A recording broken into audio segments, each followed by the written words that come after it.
සුපිරි එලියක් වෙළඳපොලේ අඩුම මිලකට රුපියල් 160යි.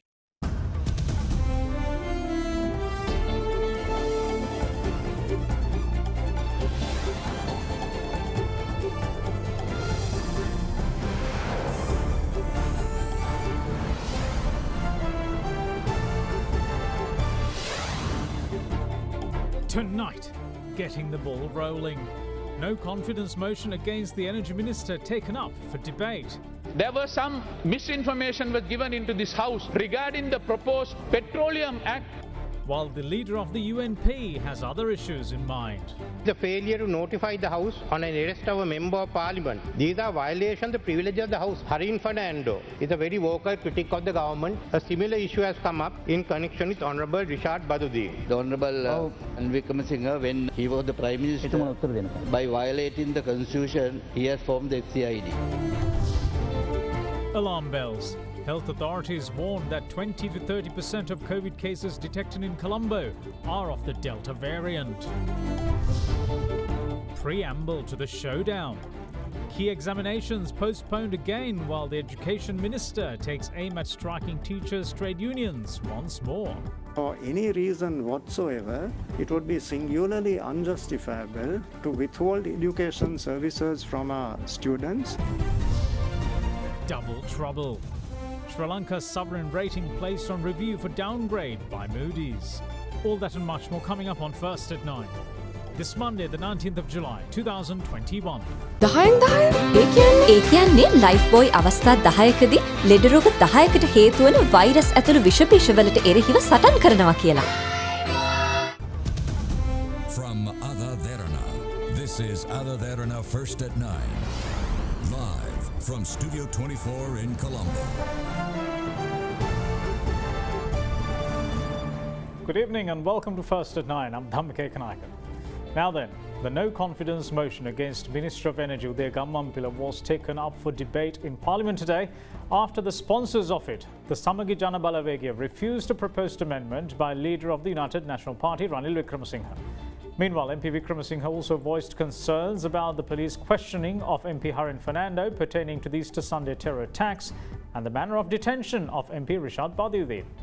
The no-confidence motion of Minister of Energy Udaya Gammanpila, signed by 43 MPs of the Samagi Jana Balawegaya, including its leader Sajith Premadasa, was handed over to the Speaker of Parliament on the 26th of June.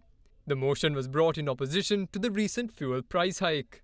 Leader of the United National Party, Ranil Wickramasinghe, meanwhile had proposed an amendment to the motion, seeking the no-faith motion to include the entire cabinet of ministers, forwarding it to the Parliament's General Secretary. With the SJB refusing to accept the proposed amendment, the no-confidence motion against Minister Udaya Gammanpila was taken up for debate.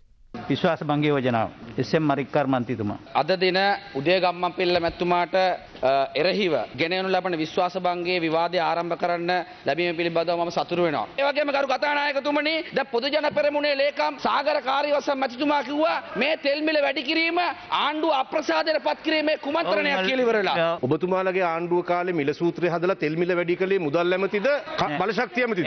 කියන්නකෝ ඒකට උත්තරයක් දෙන්නකෝ. උදය ගම්මන්පිල්ල මැතිතුමා කිව්වා මම නෙමෙයි වැඩි කරේ මුදල් ඇමතිතුමාගේ ලිඛිත අනුමැතියක් කියලා ඒවකට හිටපු. ඒතර මං අහනවා. එතකොට මේ සාගර කාර්යවසම් මැතිතුමා කිව්වේ ආණ්ඩුව අපහසුතාවට පත් කිරීමේ කුමන්ත්‍රණය කරේ අපේ ගරු අගමැති හිටපු මුදල් ඇමති මහින්ද රාජපක්ෂ මහත්මයාද කියන එක මම අහන්න කැමතියි. It was only for a very limited period. The international prices came down to $21 last year during the month of April. Thereafter it is in an upward trend. Now it has already gone up to about $80 per month. By the time the decision was taken to increase the prices, it was already in about 68. Now it has gone to about 81. So there is no other option other than that. But I must say, as a colleague, I'm very proud of our minister because in the cabinet I know he had on many occasions had looked at overall holistic view to develop our energy sector. In that, there was some misinformation was given into this house regarding the proposed act. Petroleum Act is not an act to sell the petroleum resources of this country. It is to permit investment to this country in this most vital aspect. For example, one of the world's biggest company is Saudi Aramco. Aramco is now listed in US and about 30-40% of the shares have been held by the public all over the world. So investment is not bad as long as you have control of your resources. So what is the Honourable Minister is proposing to have control of the resources, but invite modern technology, invite investors to come, invest on that, so the country will benefit on the long run. මෙන්න බලන්න විද්‍යාත්මක පදනමකින් යමක් කරනකොට මේ කණිජ තෙල් සූත්‍රය ගැන hina වුණා එදා අද hina වෙලා මේක විසඳන්නට බෑ ලෝක වෙළඳ පොලේ ඉන්ධන මිල වැඩි වුණාම අපි පැහැදිලිවම කිව්වා දීවරයන්ට සාහනය දෙන්න බලන්න කියලා අපි ආණ්ඩුවෙන් ඉල්ලීමක් කළා ඒකෙන් කියන්නේ නැහැ මේ අපේ ආණ්ඩුවට අපි විරුද්ධයි අපේ මේ ඇමතිවරුන්ට විරුද්ධයි. දැන් රිෂාඩ් බදුද්දීන් මහත්තයාගේ ගෙදර ඉන්න මෙහෙකාරිය මැරිලා ගිනි තියාගෙන ඒ දැරිය දූෂණය කරලා ඝාතනය කරලා ආරංචි වෙච්ච ගමන් ඇමති ගිහිල්ලා හිටපු ඇමතියා ගිහිල්ලා ඉස්පිරිතාලේ නැවතුණා බයේ. තමුනාසෙලගේ මහලොකු පුළුල් සන්දානේ පක්ෂ නායකයෙක් අද වෙනකන් කතා කරාද? මම පුළුවන් නම් සජිත් ප්‍රේමදාස මහත්තයාට කියනවා තමුනාසෙලගේ සන්දානෙන් පුළුවන් නම් රිෂාඩ් ඉවත් කරන්න බෑ. ඇයි? ජාතික සමගි බලවේගයේ භාණ්ඩාගාරික රිෂාඩ් බදුද්දීන්. රිෂාඩ්ගේ සල්ලි වලින් දුවන්නේ. In the meantime, leader of the United National Party and former Prime Minister Ranil Wickremesinghe raised questions over the police questioning of MP Harin Fernando and the detention of MP Rishad Badiuddin.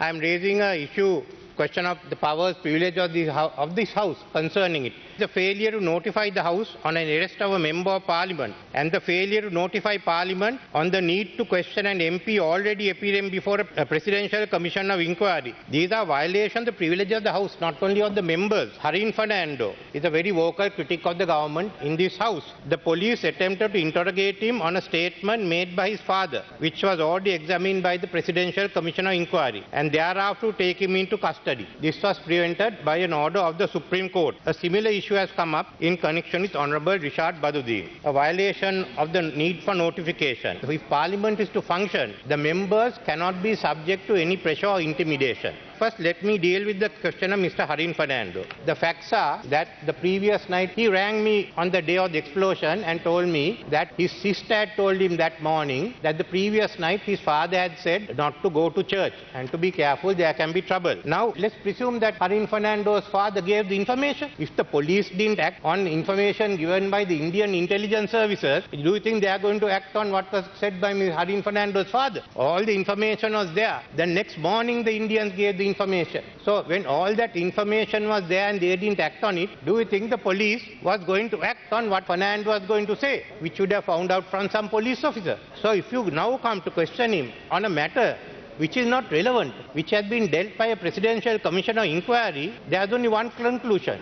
They want to intimidate him. We have the case of Honourable Rishad Badiuddin, the member. So far no reason has been given as to why he is under detention. So the right of the Parliament to know why he is being detained has been violated. There has been order under the Prevention of Terrorism Act Section 9, a detention order made. They are talking unlawful activity. I don't know what exactly this offence is. What has happened here is that the member has been detained without the reasons being given, and therefore it's a violation of the rights of this House. The Honourable Wickremesinghe, when he was the Prime Minister, by violating the Constitution, he has formed the SCID.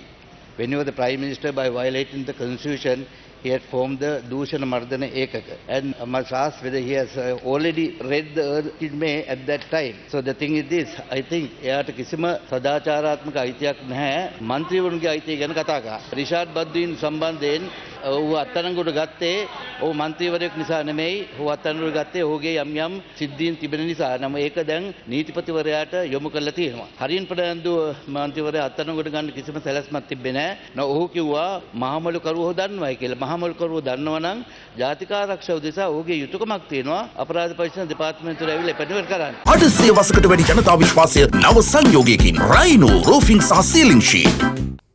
Now, President Gotabaya Rajapaksa had said today that he has 5 more years in addition to the remaining 3 years he currently has during the present tenure to implement his policies. It was made public after President's media spokesperson announced this via his Twitter account.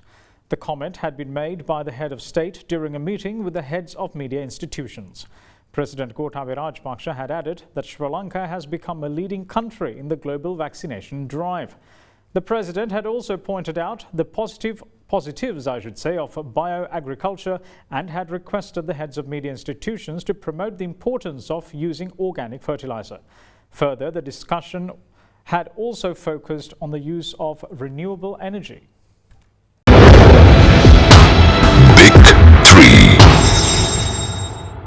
The people of the Colombo district were warned today about the possibility of the Delta variant being the cause behind 20 to 30% of COVID-19 infections confirmed in the district in the recent past.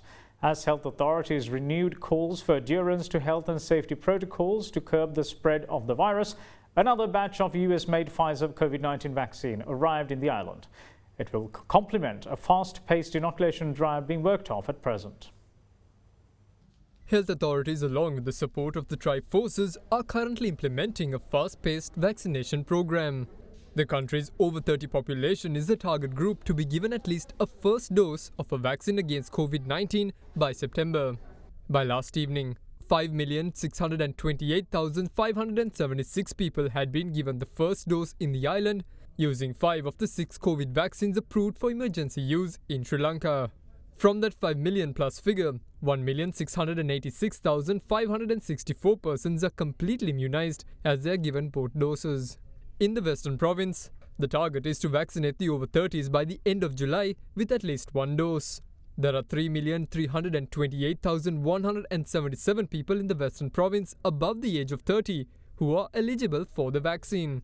From that population, 2,638,587 have received at least the first dose by last evening, leaving 689,590 people in the province who are yet to be immunized.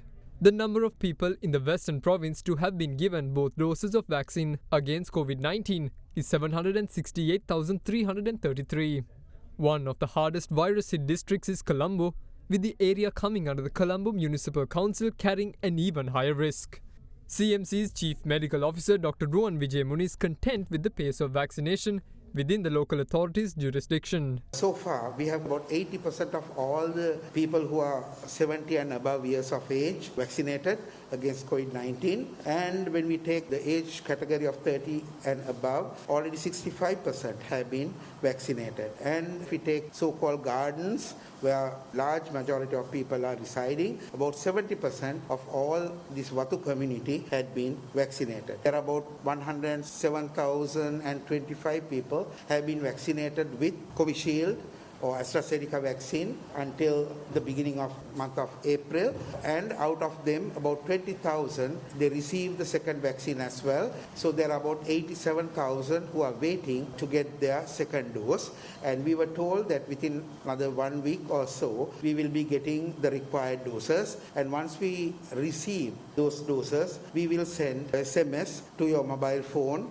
indicating the date, time and the place where to go and get your second dose. Meanwhile, the third Pfizer vaccine consignment in a 4-part purchase order placed by the State Pharmaceuticals Corporation arrived in the island today. With the receipt of 70,200 doses this morning, the number of Pfizer vaccine doses Sri Lanka has received so far went up to 122,200. In the meantime, Deputy Director General of Education and Research at the Ministry of Health, Dr. Hemantha Herath, has some words of caution for the people in the Colombo district. He says that there is a high possibility of 20 to 30% of COVID cases confirmed from the district being feared of the Delta variant. He notes that though gene sequencing tests are not conducted on every COVID-19 patient to be detected, the universities that carry out the genetic testing estimates spread of 20 to 30% of the Delta variant in the district. This reinforces the health authorities' plea to the people to religiously adhere to the health and safety guidelines if the country is to arrest the spread of the virus. Consultant physician at the Colombo National Hospital, Dr. Upul Dissanayake today drove home the importance of following good health practices, especially when in the company of close acquaintances. 3 to 4 weeks back, we had about 160 patients per day, and then with the lockdown, it went down to about 100. Today, the number is 200.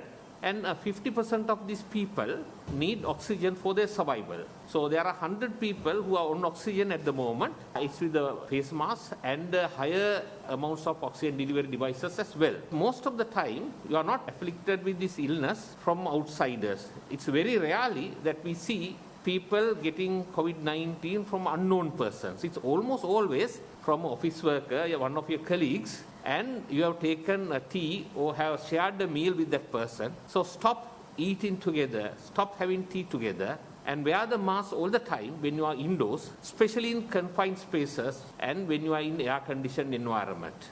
In the meantime, the epidemiology unit placed the number of new COVID-19 infections confirmed yesterday at 1,420.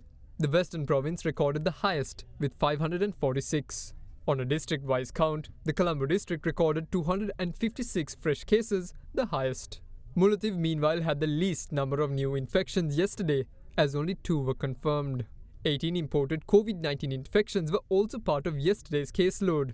As for today, 980 new COVID-19 infections have been confirmed so far.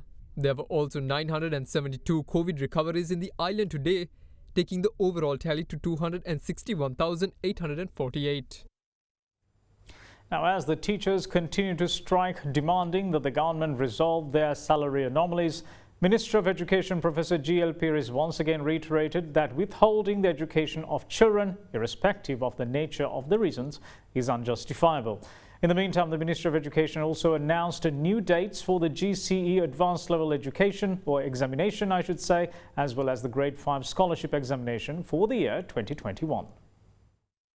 In April this year, the Ministry of Education announced that the GCE Advanced Level Examinations for the year 2021 will commence on the 4th of October and will continue until the 30th of October. Further, the Grade 5 Scholarship Examination was also announced to be held on the 3rd of October.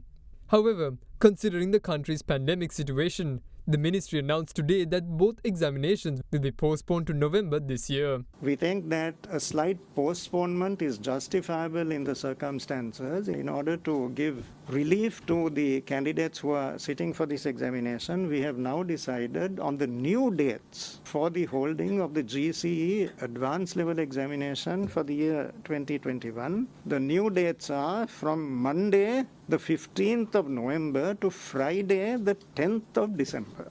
We require 22 days to hold this examination. We have also decided to conduct the Grade 5 Scholarship Examination on Sunday, the 14th of November. Meanwhile, Minister of Education Professor G.L. Peiris also commented on the reasons why the results of the students who sat for the GCE Ordinary Level Examinations for the year 2020 are being delayed. Now, the reason for the delay in releasing the results has to do with the practical tests for students offering aesthetic subjects. There are 169,000 candidates offering the aesthetic subjects. We have now made a decision with regard to the holding of the practical examinations for these aesthetic subjects. The practical examinations will be held from Saturday, the 28th of August, until Wednesday, the 8th of September. These students sitting for the aesthetic subjects will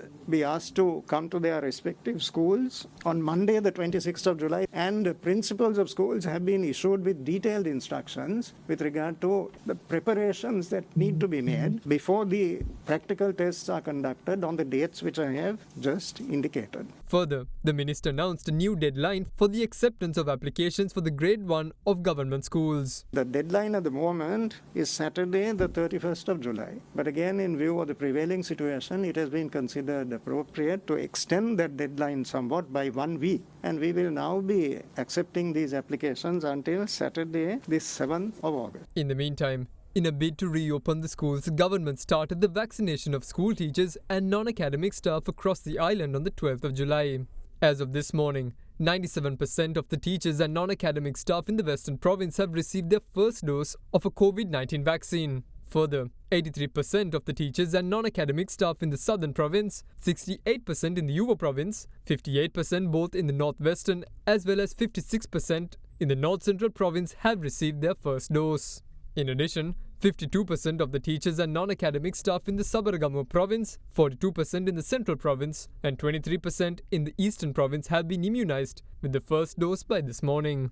Accordingly, 63% of school teachers as well as non-academic staff across the island have been vaccinated with the first dose of a COVID-19 vaccine. The second vaccine can be administered before the end of the month. There has to be an interval of 4 weeks. And strictly subject to the directions of the health authorities and according to a systematic plan that we have prepared. It is our expectation that it would be possible to reopen schools in the country by about the end of August. Meanwhile, the government teachers continued their online education strike for another day, bringing education activities of the students to a standstill. Like the past few days, the teachers continued to protest today, requesting that the government meet their demands. A protest was organized this morning by a collective of teachers' unions in front of the Ministry of Education in Isurupaya, in Batramulla, blocking the main road. It resulted in heavy traffic congestion on the Kottava-Borala road. Several protesters received the chance to discuss with the minister. However, the talks had not been fruitful. The protests by the government teachers' unions also extended to several other areas of the country as well.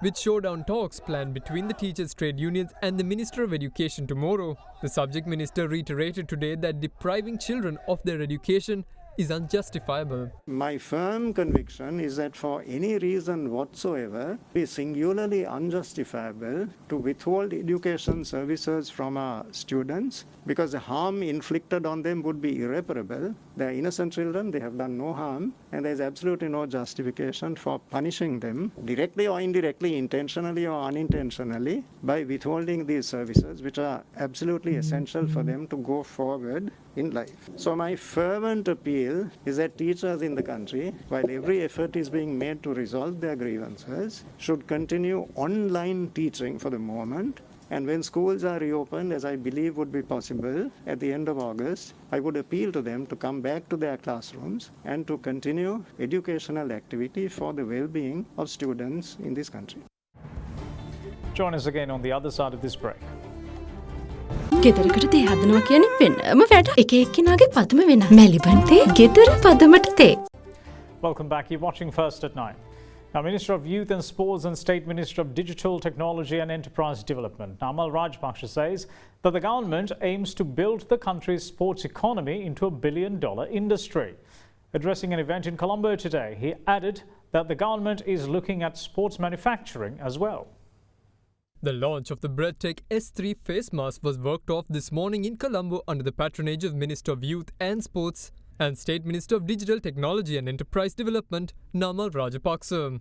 The product, which was designed jointly by the Hydramani Group, Sri Lanka Institute of Nanotechnology and Circ Technologies, is environmentally friendly due to it being made of cellulose that decomposes. With the proprietary graphene sensor included in the mask, the consumers are able to monitor their speed of respiration and the amount of carbon dioxide collected via a mobile phone application.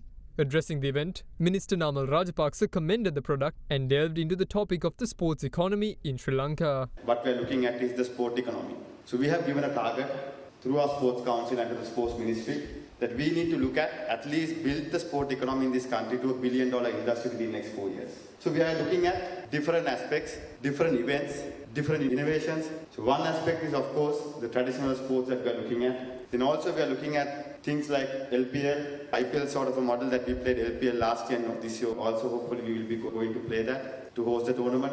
And also we are looking at futsal tournaments or more franchise model tournaments to be played in Sri Lanka as a local tournaments. So at the same time, the other industry we are looking at is sports manufacturing and also use technology to take it to the next level and to make it to the global market. As we believe, every country, a developed country, has at least 3% of their GDP coming from the sport economy. So unfortunately, Sri Lanka is the other way around. We have to take 3% of the GDP to run sports in this country, so which we are trying to change in course of next 5 to 10 years. In other local stories, police media spokesperson Senior DIG Ajit Rohan has said today that the 16-year-old girl who was employed as a maid at Parliamentarian Rishad Badiuddin's residence revealed that she has had chronic vaginal penetration. He added that this was one of the conclusions brought about following the post-mortem examination. Police say that investigations are currently being conducted on the matter. A 16-year-old girl was admitted to Colombo National Hospital with burn injuries, and she was a domestic servant of the residence of ex-minister Rishad Badiuddin, and her death reported 4 days ago at National Hospital Colombo, and the magisterial inquest was conducted, and thereafter a post-mortem was conducted in respect of the dead body. The post-mortem report would be produced before the court today, and according to the post-mortem report, there is chronic vaginal penetration in respect of the girl. Therefore, we are conducting investigation into the issue, and yesterday we have recorded the statements of ex-minister's father-in-law and mother-in-law. Today, we have summoned the persons who brought this girl from Diagama to Colombo, and Boralla Police and Colombo South Divisional Children and Women Bureau are conducting further investigations into the incident. We will see you once more on the other side of this break. Bear with us.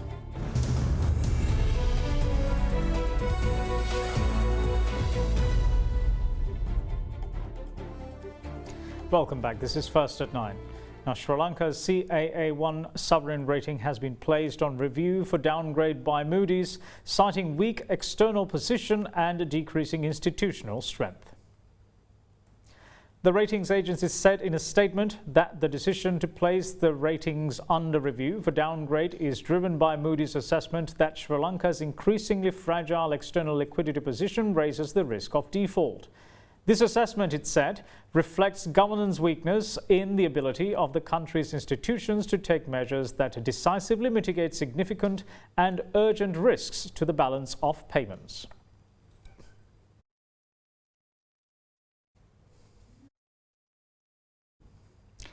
Now then, despite predictions of market volatility by analysts for the week, the Colombo bourse got off to a fine start today. For the first time in 5 months, Sri Lankan stocks closed 0.70% higher, crossing the psychological 8,000-point threshold in the benchmark index. The all-share price index gained 55.60 points to close at 8,022.55, while the S&P SL20 index of more liquid stocks ended 53.48 points up to close at 3,083.75. The overall market turnover was 6.2 billion rupees, with 84 stocks gaining and 98 falling. Here's Dimantha Matthew with today's market report. We saw the market yet again coming into green territory after the slight setback we witnessed on last Friday. So the market returned to a bullish terrain yet again today, with sizable market gain of the all-share price index gain of around 55 points as the index surpassed the 8,000 mark for a first time after 5 months. With that, what we are seeing is overall index is continuing to strengthen little by little. Today we saw a significant amount of turnover as well, around 6.2 billion of turnover, double of the normal level of turnover that we've seen over the past 2 to 3 months. So with that, number of transactions also exceeded 30,000. This is a special occasion where we are seeing very strong buying interest in the market. So retail activity has been significantly high today. Now, the rupee once again remained unchanged at 202.89 cents against the US dollar today. Now, let's take a look at how the Sri Lankan rupee traded against other major currencies during the day.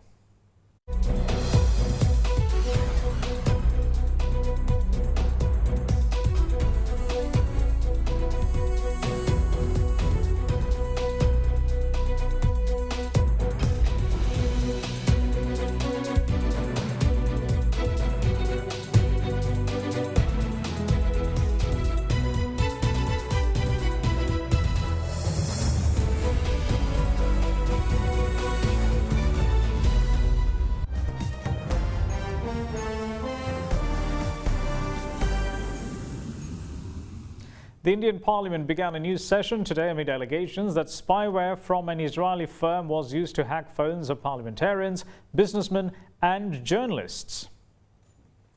The target's phone numbers were on a database believed to be of interest to clients of Israeli firm NSO, and the list was leaked to major news outlets. However, it is unclear where the list came from or how many phones were hacked. The Indian government has denied any unauthorized surveillance. The allegations about the use of the malware known as Pegasus were published yesterday as part of a global investigation by the Washington Post, The Guardian and 14 other media organizations, including The Wire in India. NSO has denied any wrongdoing and says that the software was intended for tracking criminals and terrorists and was only sold to military, law enforcement and intelligence agencies from countries with good human rights records.